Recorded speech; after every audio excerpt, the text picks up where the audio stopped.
Today for our daily cancellation, we begin with some good news for a change. The Philadelphia Inquirer has the story that says the U.S. women's soccer team opened the Olympics in disastrous fashion, losing 3-0 to longtime rival Sweden.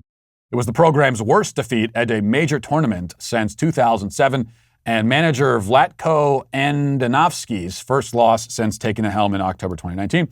And it was no fluke. It was an honest-to-goodness beating. For all the talk of the U.S. being the tournament's heavy favorite, Sweden was on the front foot from the start and rarely let up. I don't really know what that means. They outshot the Americans by 16-13 in the game, including by 10-3 in the first half. An American team loaded with past medals, but also the oldest squad in this tournament, looked the latter more than the former. Now, from what I'm hearing, this was almost as embarrassing as the time when they lost to a bunch of adolescent boys. It's also almost as hilarious and wonderful, but not quite.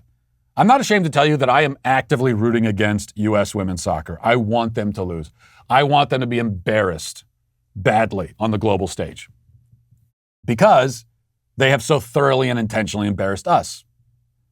The Daily Mail reports, quote, the U.S. and Team GB women's football teams were among those who took the knee ahead of their opening matches in the Olympics today. All 22 players took part in the gesture prior to kickoff between four-time Olympics champion, the U.S. and Sweden in Tokyo.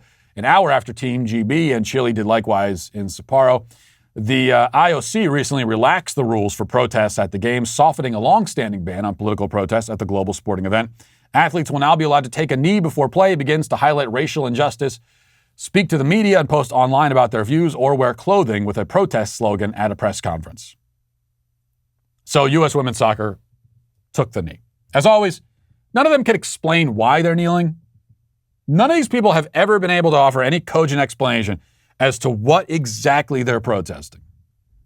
And that's because they aren't protesting any particular thing, so much as expressing a general disdain for their country. And this stunt comes as no surprise either. These are the same ladies who wore BLM shirts while also taking a knee during the anthem before a game last year.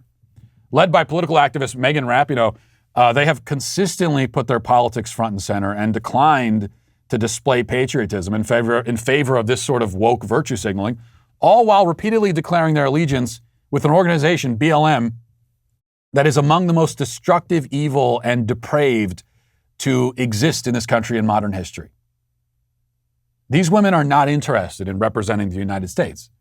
They want to represent their own ideological interests. They've shown no pride in their country, no allegiance to it, and so I have no pride in them. I want them to lose. That's what they deserve. It's true, of course, that the other women from the other teams knelt also. One set of kneelers losing just means another set wins, unfortunately. But those other women are not supposed to be representing our country. It's not our country that they make a mockery of. If some morons from Sweden want to kneel, that's Sweden's concern. If morons from the U.S. kneel, it's ours. This is where we are now, and it's not where I want to be. Even though I'm only vaguely interested in the Olympics and I'm not at all interested in soccer, I still want to root for our teams and our players. But if you won't stand and show pride in your country, if patriotism is too much to ask for, if this country has blessed you beyond measure and still you put your allegiance to violent Marxist organizations like BLM over your allegiance to the flag, then I am ashamed to share a country with you.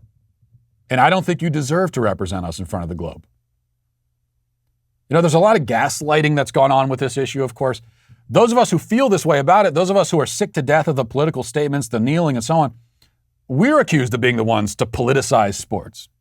And if we celebrate the defeat of athletes who carry on this way, we're accused of being disloyal. But we're not the ones who chose to make sports into an ideological battlefield. And what we're asking for is not much. It really isn't. All we want is for these people to conduct themselves with a little dignity and to display just the faintest hint of gratitude for the country that they live in and represent and which has given them so much. If that's too much to ask for, then it's too much to ask us to root for you. I hope you fail, and I'm glad when you do. And also, you're canceled. Listen, hit that subscribe button right now. Do it right now. I thank you for your compliance. It is somewhat appreciated.